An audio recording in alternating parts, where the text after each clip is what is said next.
Salut la compagnie, c'est Jules Melon et aujourd'hui dans Impro Ciné Critique, je reviens vers le cinéma tchèque ou tchécoslovaque pour l'époque. C'est vrai que ces derniers mois j'ai quand même évoqué pas mal d'œuvres de la nouvelle vague locale. Ici c'est une sorte d'autre vague parce qu'on est quand même assez loin du cinéma traditionnel, surtout avec un auteur tel que Karel Zeman, très connu, artiste de grand talent et aussi dessinateur. Pour ici, un film sorti en 1962, qui est peut-être son plus connu, mais qui n'est pas son premier. Baron Prašiel, ça c'est le titre originel. En français, ça donne Le Baron de Krak. Mais en fait, ce Krak, c'est Munchausen. Et oui, le Baron de Munchausen qui avait eu déjà des adaptations cinématographiques antérieures, mais aussi celles connues à la fin des années 80, faites par Terry Gilliam. Puisque ce Baron de Munchausen, c'est un personnage historique qui est aussi reconnu à travers ses œuvres fictives, notamment donc ses boniments peut-être, ou ses histoires fantastiques qu'il racontait et qui ont inspiré, on va dire, quelques œuvres telles que celle-ci, par la suite, très visuelles, avec beaucoup d'imagination. Et pour l'interpréter, nous avons donc un acteur tchèque, forcément, Miloš Kopecký, tandis que la princesse, demoiselle à sauver à un moment dans le film, est jouée par Jana Brešková, qui fut à l'époque l'épouse de Miloš Forman. Mais je crois qu'elle n'a jamais tourné dans un de ses films. Citons aussi la présence de Rudolf Jelinek, qui semble être le personnage principal, au début en tout cas, ce Tony, Tony c'est en version originelle anglophone, avec les sous-titres finalement ils ont gardé ce changement, c'est Tonic en vrai, son nom local. Et c'est lui qui va aller sur la Lune, mais derrière, qui sera vraiment au centre de l'intrigue? Bonne question. Intrigue s'il y a, puisqu'on va surtout suivre des aventures un peu fantasques, qui rappellent évidemment ce que le Baron de Munchausen a pu immortaliser, et ce qu'on a pu immortaliser autour de lui, ce qu'on a pu voir par la suite, donc dans le film de Terry Gilliam, qui était la seule occurrence cinématographique que j'avais vue autour donc de cette légende. Et avec Karel Zeman, on n'est jamais déçu, puisque ça mélange live action, certes, avec des vrais acteurs, actrices palpables qui apparaissent à l'écran, mais évidemment de l'animation à travers donc ses propres dessins et des effets visuels remarquables, qui ne sont pas sans rappeler peut-être, un certain Georges Méliès. Je pense qu'il y a un hommage constant ici, et pour cause, l'histoire commence vers la Lune. Bah oui, mais il n'y a pas que Georges Méliès, je crois que Zeman était très francophile.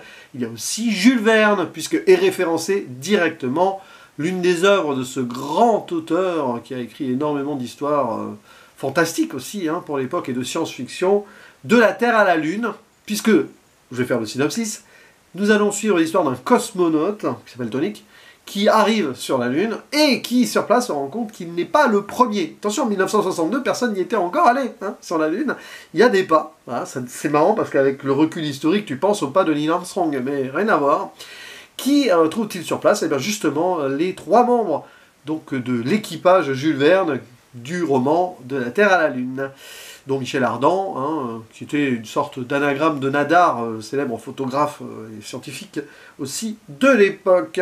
Mais il y a aussi Cyrano de Bergerac, vraiment très francophile, Zeman, parce que Cyrano de Bergerac a été l'un des premiers en termes de fiction à écrire des aventures de quelqu'un qui va sur la Lune. C'est son anagramme aussi qui allait sur la Lune, décidément, tout est lié. Et donc sur place, il va aussi frayer, si on veut, avec ce bonimenteur, ce rêveur, le Baron Munchausen, qui va ramener sur Terre, alors c'est intéressant, Munchausen revient donc sur sa planète, ramène Tonic, qui pourtant était parti à l'aventure là-bas, afin de lui montrer ce qu'il a vécu comme aventure, et presque revivre ses propres aventures. Il y a une sorte d'écho là-dessus.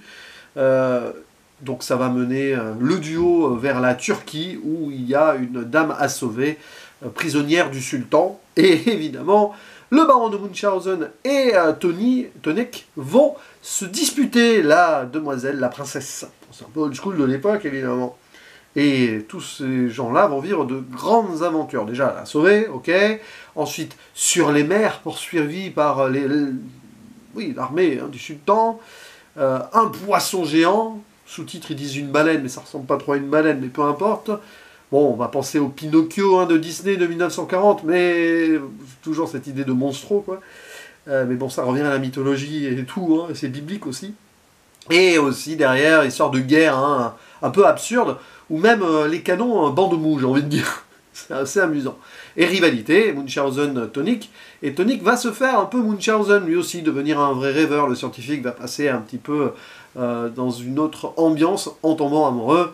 Qui est vraiment Munchausen? D'ailleurs, le film est narré du point de vue de Munchausen, sauf à un petit moment où il y a un switch. C'est très amusant. Jusqu'à une finalité que je ne vais pas forcément révéler, mais bon, on revient là où tout a commencé d'une certaine façon. Avec une poésie onirique, tout en décalage. Parce que c'est ça aussi, hein, on va dire, la force du film, au-delà du grand visuel, je vais revenir sur ce point quand même après, c'est qu'il y a cette idée un peu fantasque. Ce sont des personnages fantasques, enfin Munchausen d'abord. Donc, il y a beaucoup d'humour. Il y en a de moins en moins quand on avance dans le film, si on veut, parce que c'est vrai qu'on va plus vers la poésie, l'histoire d'amour, romance. Pas forcément le meilleur moment du film, d'ailleurs, hein, vers les 2/3, même s'il y a une très belle finalité qui revient vraiment pour la poésie, surtout. Et il y a cette idée, donc, de petits moments où on sourit, voire on peut rire. Par exemple, quand le baron Munchausen présente Tonic au sultan, ça va pas très bien se passer, Munchausen parle avec la langue de la diplomatie, qui est représentée là avec une sorte d'harmonica, c'est très amusant. Et Tonic, qui n'a pas les codes, se rapproche trop, et hop, il y a des lances comme ça, c'est très amusant, on a l'impression qu'il appuie sur un mécanisme, et on joue sur l'aspect méta de la confection, en fait, de cette scène. Donc c'est un exemple parmi tant d'autres, évidemment. Et après, évidemment, c'est surtout dans le merveilleux qu'on part à l'aventure en voyant ce film. Karel Zeman, il a plusieurs styles, si on veut, mais il en a un vraiment, c'est comme, en fait, s'il faisait des gravures en fond, avec des personnages qui s'animent devant. On peut penser, par exemple, à Gustave Doré, tiens, encore, hein, un francophone, un français, mais c'est vraiment l'idée. Et le jeu des couleurs, c'est ça qui est assez fort, c'est que, évidemment, c'est un film très coloré qui vous fait passer d'une émotion à une autre, peut-être, avec ce travail. Que ce soit donc l'émotion poétique, le côté un peu saugrenu des choses, le côté aventure, ou le côté guerrier aussi. Et même que c'est très rougeoyant. Il y a des scènes comme ça vers le début, où ça part un petit peu, hein, en termes navals, où j'ai pensé au Napoléon d'Abel Gans. Une référence francophone évidemment. Je ne sais pas si c'est en lien parce que moi j'ai vu la version restaurée hein, du Napoléon d'Abel Gans dont j'ai fait une vidéo il y a quelques mois. Mais peut-être qu'à l'époque en 62 c'était pas vraiment cette version là qui était possible. Enfin dans l'aspect visuel, je ne sais pas trop. Hein.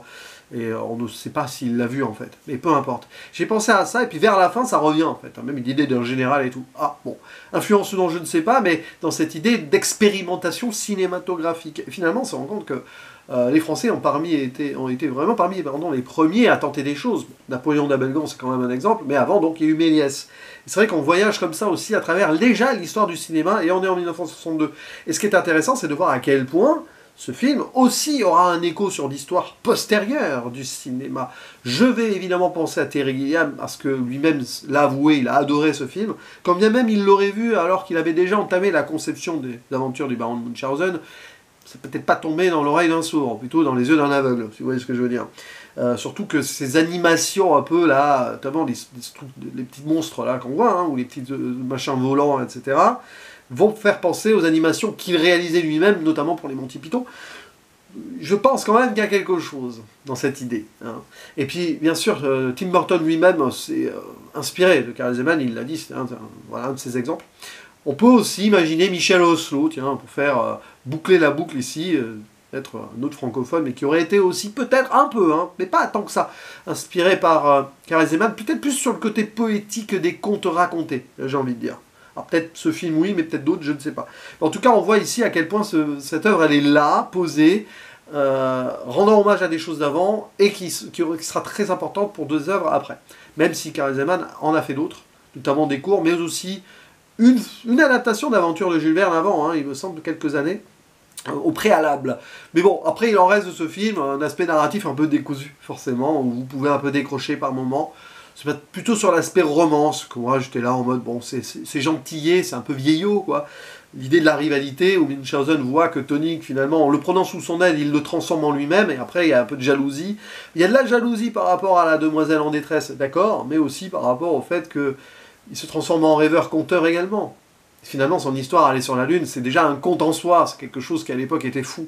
Donc, par connivence derrière, ce qui va vivre avec Munchausen certes, mais lui-même déjà était l'aventurier un peu fantasque d'une certaine façon. C'est pour ça qu'on joue aussi sur cette science, évidemment. Donc là, on revient sur l'aspect Jules Verne. Jules Verne aussi était un grand rêveur.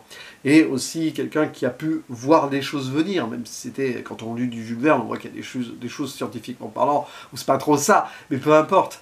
Vous voyez quand même dans l'idée que certaines choses que Jules Verne a écrites ont été faites dans la vraie vie après, à part le voyage au centre de la Terre, mais là ce sera compliqué je pense quand même.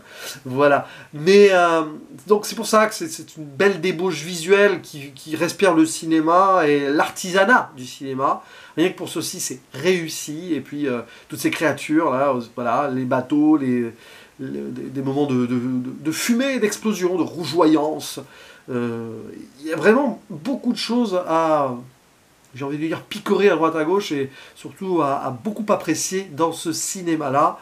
Et le cinéma tchèque, comme ça, visuel, évidemment, était très, très fort, et sera encore très fort par la suite grâce à Jan Svankmajer, puisque j'ai déjà évoqué son Alice il y a quelques années maintenant, peut-être, ouais, 2 ans, je ne sais plus. Je compte plus, je sais plus. C'est comme je compte plus mes vidéos, je ne sais plus combien de temps se sont déroulés entre certaines d'entre elles.